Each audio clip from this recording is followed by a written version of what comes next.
Welcome back to Briggs on Books, our international talk show where we talk to authors from all over the world about their books, about their inspiration. Anybody could write a book, right? But few people can finish writing a book, and our next guest has done just that. By the way, are you about to pick your next book? Check this out, Dreamwalker. Dreamwalker. Let me see if I can find the author. I got him on the line here somewhere. Let's see there. Click there. Click there. There he is. Welcome, Bruce Martin. Hi. Thanks for having me. Tell our viewers, Bruce, where you're located. I'm located in Lancashire, in England, in the UK. Okay, very good. Now, we're about 2 in the afternoon here in California, or 3 in the afternoon, is it? 1 in the afternoon. What time is it there? It's just after 9 here at night. After 9 p.m., so it's already dark and cold? Yeah. Yeah. Now, this book I've been reading, couldn't get to the whole book, but I've been reading up on parts of the book, and the approach you take is fascinating. It's kind of a old tale that we've heard before, right?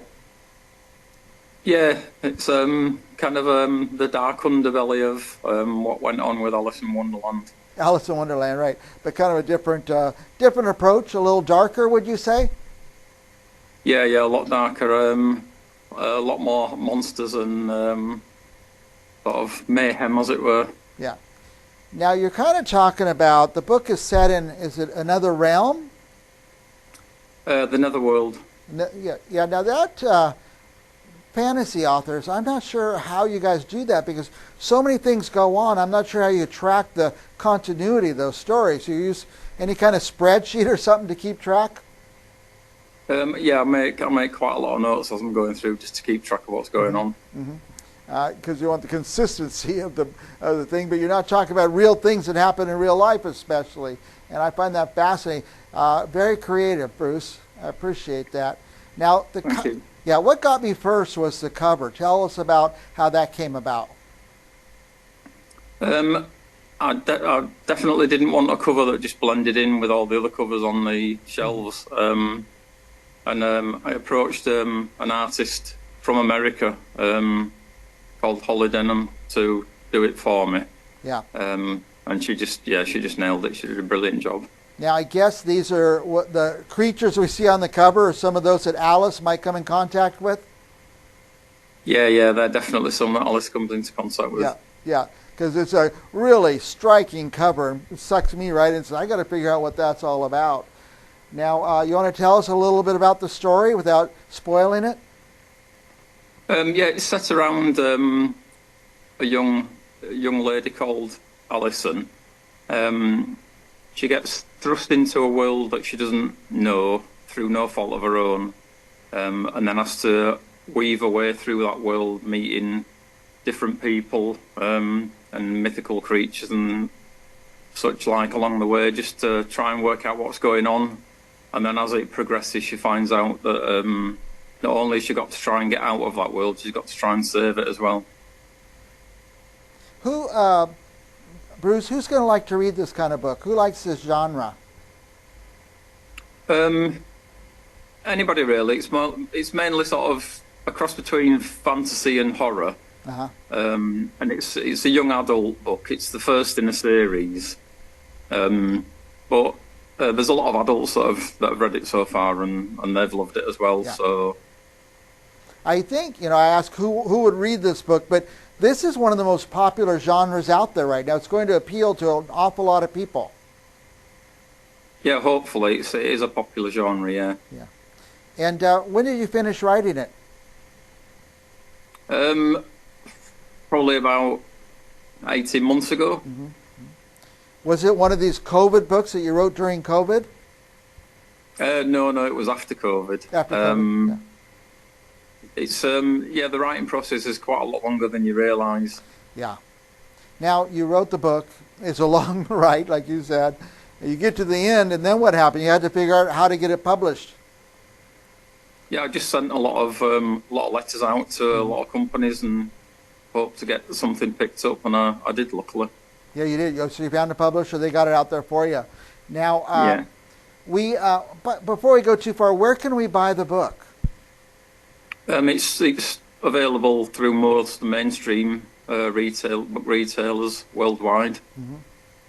So if you look for it online, if you Google it, you'll find it, no problem.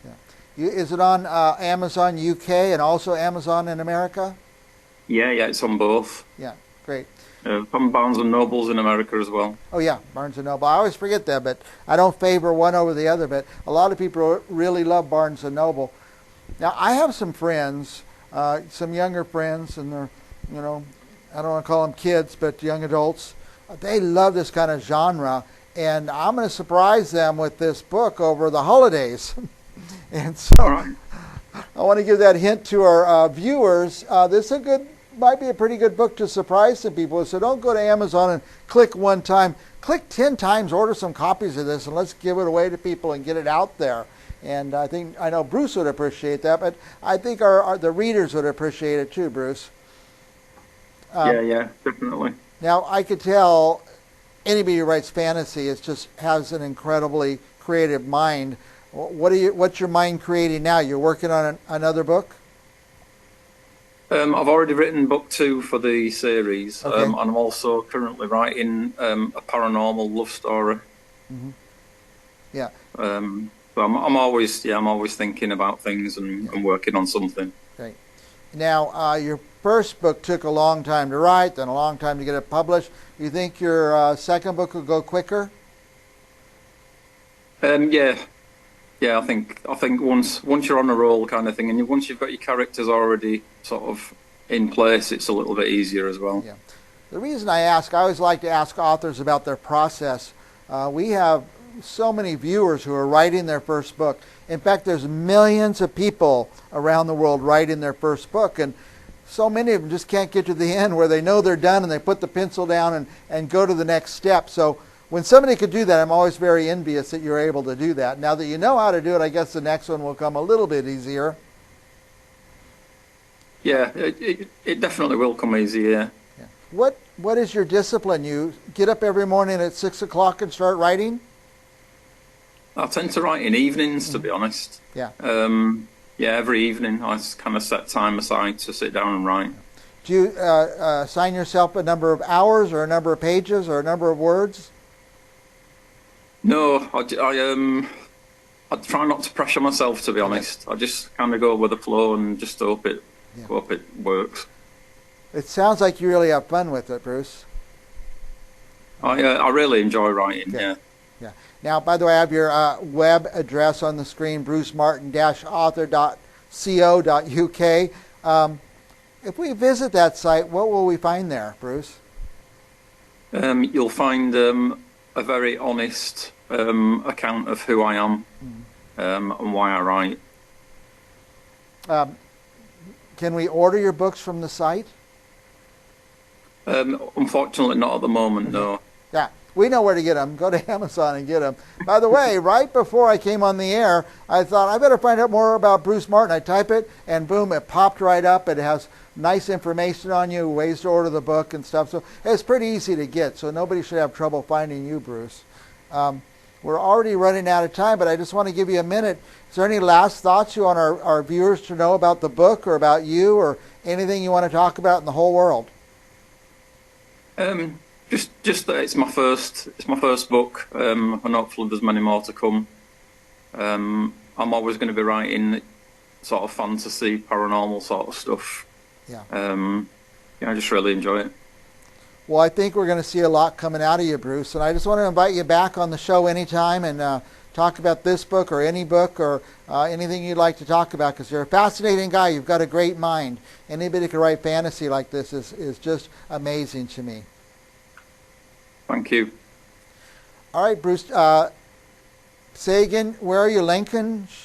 I don't know my geography very well. Lancashire in England. In England, very good, very good. I appreciate you staying up this late.